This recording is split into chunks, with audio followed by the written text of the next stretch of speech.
নবী অফার দিয়েছেন, চারটি সুন্দর অফার। নবী বলছেন যদি পারো আলিম হয়ে যাও,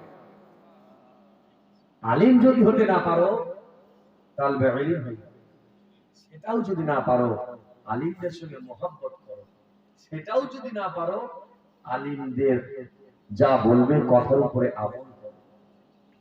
জোরে বলুন সুবহানাল্লাহ।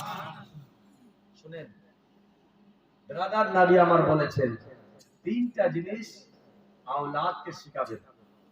সব থেকে দামি সাদকায়ে জারিয়া কি জানেন? সব থেকে দামি হচ্ছে নেক আওলাদ করে দাও। নেক আওলাদ রেখে যাওয়া। নেক আওলাদ মানে আপনার ছেলেটা যেন মুত্তাকি হয়, পরহেজগার হয়, আল্লাহ ওয়ালা হয়, নামাজি হয়। কেমন করে হবে? ইউনিভার্সিটিতে, হাই স্কুলে, কলেজে সেখানকার শিক্ষা নিয়ে তাকে মজবুত করেন। কিন্তু নবী আমার বলছে তোমার সন্তানকে সব থেকে আগে তিনটা জিনিস শিখাও। কয়টা? শুনুন, জালসা শুনেছেন, এবার শুনুন। তিনটা জিনিস।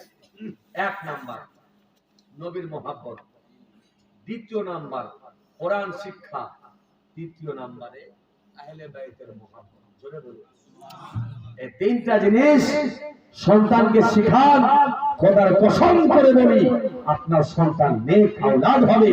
আর যখন সন্তান নেক আওলাদ হবে, সন্তানের বাপ জাহান্নামে যাবে না। জোরে বলুন সুবহানাল্লাহ। কিন্তু বাবাজি, এক নাম্বার নবীর মহব্বত, দ্বিতীয় নম্বরে কোরআন, তৃতীয় নম্বরে আহলে বাইতের মহব্বত। আল্লাহ রাব্বুল আলামিন যেন আপনাকে আমাকে সবাইকে এই সমস্ত কথার উপরে আমল করার তৌফিক দেন। আমিন। ব্রাদার মুআজ্জাজ, এই জালসাটা মসজিদের জন্য না, আল্লাহুস সামাদ।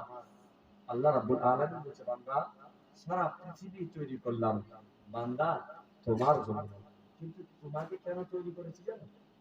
বান্দা কেন তৈরি করেছি তোমাকে? প্রশ্ন হবে না? এই স্টেজ তৈরি করেছেন কেন? এখানে মৌলবি এসে বসবে। সিংহাসনটা কেন দিয়েছেন? এখানে শুধু বক্তারাই বসবে। উদ্দেশ্য থাকে। আল্লাহ রাব্বুল আলামিন সব কিছু তৈরি করেছে নবীর ওসিলায় আমাদের জন্য। আমাদেরকে কেন তৈরি করেছে? একদিন চিন্তা করেছেন আজকে বাড়ি যাবেন, বাড়ি আরাম করে গিয়ে জল টল খাবেন, বিছানায় বালিশটা রেখে সুন্দর করে মাথা বালিশের উপরে রাখবেন, বালিশের মধ্যে মাথা। আল্লাহু সামাদ। এই যে আল্লাহ বলছি না, তো 40টা নেকি পাচ্ছি।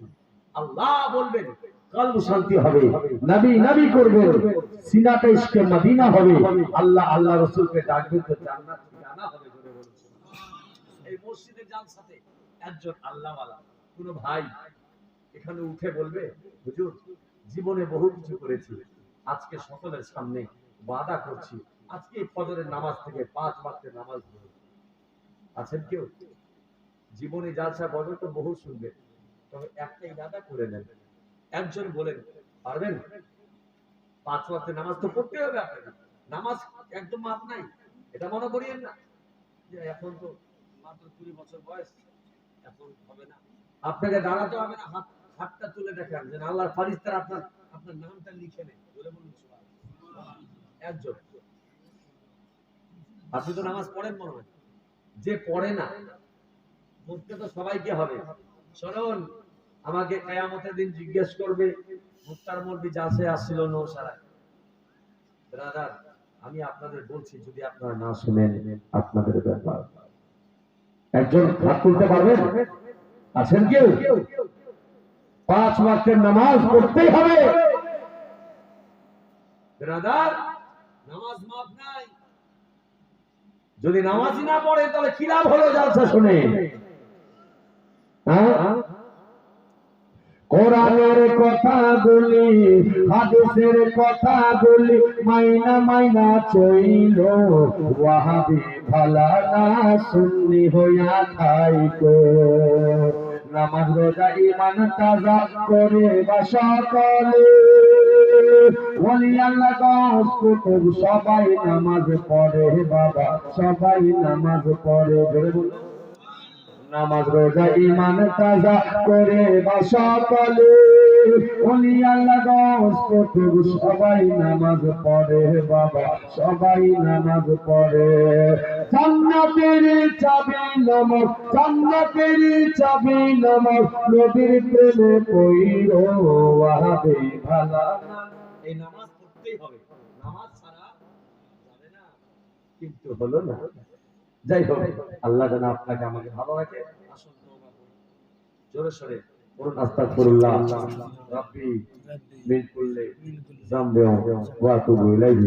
কালমা তাইয়্যিবা লা ইলাহা ইল্লাল্লাহ মুহাম্মাদুর রাসূলুল্লাহ সাল্লাল্লাহু তাআলা আলাইহি ওয়াসাল্লাম। আল্লাহ যেন আমাকে আপনাকে সবাইকে 5 ওয়াক্তের নামাজ পড়ার তৌফিক দেন, বলুন আমিন। জোরে বলুন আমিন, আরেকটু জোরে আমিন। ঠিক বেরাদুল ইসলাম, আগামী কালকের জন্য রেডি হন, বেশি করে টাকা পয়সা নিয়ে আসবেন, শুধু টাকায় দান খয়রাত করেন। নামাজ তো আপনারা আজকে মানে ওয়াদাই করলেন না, আল্লাহ যেন সবাইকে ওয়াদা করার তৌফিক দেয়, সবাই মিলে যেন 5 ওয়াক্তে নামাজ পড়তে পারি। নৌশালার মাটি থেকে যেন আল্লাহ প্রত্যেক ঘরে ঘরে ইসলামের আলোকে জ্বালিয়ে দেয়। যে আলিম ওলামাদের, হ্যাঁ নৌশালা মাসদিয়া আলিম ওলামাদের ইলিম যেন সালামত থাকে, বলুন আমিন।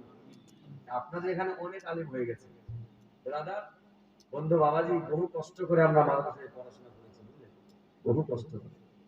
ব্রাদার মুআজ্জাজ, আপনারা আরামে ঘুমাচ্ছেন খাটে চকিতে, আমরা 8 বছর 10 বছর থেকেছি শুধু শামপুর মাদ্রাসা আমি পড়তাম। এখন তো এই যে বিল্ডিং এ সবাই থাকছে, তখন ছিল চাটাই ঘর, হ্যাঁ চাটি, আর এটা আমি মাথায় করে বসলা নিয়ে গেছি ছাদে ছিল। বেরাদার ইসলাম, এই আলিম ওলামাদের ব্যাপারে আমার নবী বলেছেন, কি বলেছেন জানেন? আচ্ছা, আপনার 10 বিঘা জমি থাকলে ওই জমির মালিক কে? কে? আপনার জমি থাকে ওই, হ্যাঁ হ্যাঁ, আপনার জায়গা 10 বিঘা আছে, তার মালিক কে? যদি আপনি মারা যান, ওয়ারিস কে? আপনার ছেলেরা, ঠিক তো? সত্যি? আমাকে দিবেন দিবেন না, ছেলেরাই পাবে, এটাই আইন ভারতের, এইটাই আইন, ওয়ারিসরাই পাবে। নবী বলছেন আল উলামা ওয়ারাসাতুল আমবিয়া, আচ্ছা আমার ওয়ারিস, জোরে বলুন, আলিমকে দুঃখ দিয়ে জান্নাতে যাওয়া যাবে? বেরাদার, নবী মুস্তাফা বলেছেন এরা আমার ওয়ারিস, এদের সঙ্গে মহব্বত করতে হবে, যতটা পারবেন আলিমদের সঙ্গে মহব্বত করবেন, আলিমদেরকে কোনোদিন দুঃখ দিবেন না। বেরাদার, ছোট্ট একটা কথা বলি, তারপরে দোয়া হবে। এক জায়গায় জালসা হচ্ছে, দুটো বক্তা হেলবেলে নাম, যেমন আপনাদের হেলবেলটা, হেলবেল অনেকগুলো মৌলবীর নাম না, ওখানে দুটো মৌলবীর নাম ছিল। কিছু কিছু মহিলা চালাক হয়, কিছু কিছু মহিলা